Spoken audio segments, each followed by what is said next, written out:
Good morning, 5th grade. Today we're going to read a story titled The Marshmallow Incident, written by Judy Barrett, drawn by Ron Barrett, the same authors and illustrators as Cloudy with a Chance of Meatballs. The Marshmallow Incident occurred a very long time ago, so long ago that most people have forgotten what happened in the first place. Fortunately, the true story was recorded in a diary that was found in the ruins of an ancient castle hidden in an old and stale box of marshmallows. The diary tells the story of two neighboring towns, the towns of Left and the town of Right. They were named that way because everyone who lived in the town of Left was left-handed, and everyone who lived in the town of Right was right-handed, and it had been that way for endless generations. This difference seemed so extreme to the people of Left and Right that they refused to have anything to do with one another. It didn't help that someone had painted a bright yellow dotted line between the two towns. The people didn't know who had done it or why, but they never trespassed over that yellow line. Can you see the yellow line? And here it says, on the left-hand side, left is right. Only the left-hand side of the clock is shown. It says right is wrong. Righties go right home. And at Lefty's restaurant, they proudly serve leftovers. Over on the right side of town, we have a store called The Right Stuff. Here we have the clock. The town clock says always the right time. Right is right. The right angle in, and there's a right angle there. Both towns were watched over by the order of the ambidextrous knights of the dotted yellow line, who lived in a small castle right smack in the middle of the dotted yellow line, and whose sole mission in life was to make sure that nobody crossed the yellow dotted line. They kept the line neat and clean, repainted it when it started to fade, and guarded it really well. You know what ambidextrous means? It means you can use your right and your left hand for things. The knights also guarded something else really well, their marshmallows. A few years earlier, one of the knights had entered a poetry contest and won first prize, which just happened to be 50,000 boxes of marshmallows. Roses are red, violets are blue. I like marshmallows because they're made of sticky goo. How many of you like marshmallows? On s'mores especially. That was an awful lot of marshmallows. When they delivered to the castle, the knights stacked them up high inside the front gates.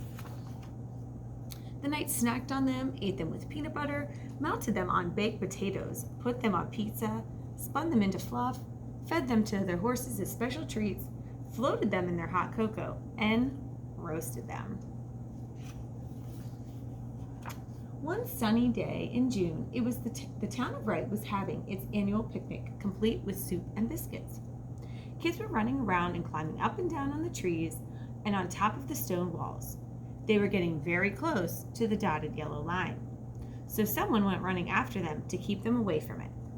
Any predictions? Maybe look closely at the illustrations here to see what might happen. There's the rock here.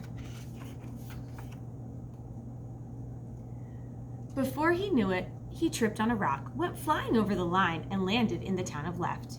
He knew there was going to be trouble, and there certainly was. When the knights saw what had happened, they immediately whipped themselves into a frenzy. The line had been crossed.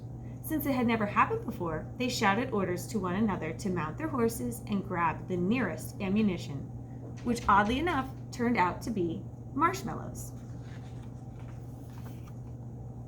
The knights strapped several boxes of marshmallows onto their horses and swarmed out of the castle in a major tizzy to do their knightly duty and defend the dotted yellow line. Galloping around, they filled their catapults and fired thousands of marshmallows into the air. Birds caught hold of them in flight, and people ran for shelter. After just a few minutes, it looked as if there had been a blizzard. The countryside was littered with white marshmallows. The marshmallows gently bounced off houses and heads, rolled down hills, floated across the lake, got stuck in trees, and amused and confused the cows. The attack continued until one of the knights realized how silly the whole thing was. He climbed on top of a large pile of marshmallows, raised his hands in the air, and yelled, "Why do we have this line? It's been here for years and years, but it seems to create problems instead of solving them. Let's wipe it out." "Not so fast," the townspeople shouted back. "This calls for a town meeting of both towns." Later that afternoon, the townspeople met. The knights stood by to keep the peace. In the end, no one could come up with a truly sensible reason to keep the line, so they decided they should and would get rid of it. "We've always had the line. Why change it now? It's silly. I like dotted lines. Those dots bother my eyes. I like the line. Yellow is a cheery color. I think we should think about it. We live right next door to each other, and we don't even know each other. We need the line. Let us vote. Declaration of Eradication." "No more line," shouted the townspeople. They danced around in celebration. "Welcome to the town of Left. No right turns. No more line. I won't miss it. No more line. I can't wait to get rid of it. No more line. Welcome to the town of Right. No left turns. No more line. The line will finally be gone. It's about time. Right foot sacks. No more line. No more line." See the guy fishing up on top here? No more line. Like he doesn't have enough fishing line to get down to the water fountain. "No more clothesline. I won't miss it." Then for the first time ever, the townspeople crossed over the line and introduced themselves. They even shook hands and chatted. "I already feel better. It's nice to meet you. I've never been to the town of Right. I've never been to the town of Left." Everyone had a good time playing with the marshmallows. They made finger puppets out of them and invented games like tic-tac marshmallow, base marshmallow. People painted with them, slept on them, and turned them into sculptures. Someone even built a small version of the pyramids. That night, all the people from the towns of Left and Right roasted marshmallows over a huge, roaring campfire. The knights and their horses were there too. Everyone sat in a circle and sang their favorite songs while munching on delicious, gooey treats. Here it says, "Make your s'mores here." The next day, using mops, brushes, soap, and water, all the townspeople joined together happily to remove the old, dotted yellow line. They rubbed at it and scrubbed at it until the line was completely gone. In time, all the marshmallows disappeared. The rains melted them and washed them away. And every year after that, on the anniversary of the Marshmallow Incident, the towns of Left and Right had a campfire. The knights always supplied a sensible number of marshmallows for the townspeople to roast, and everyone continued to live peacefully and sweetly ever after. Good night. So what do you think the theme of this story would be?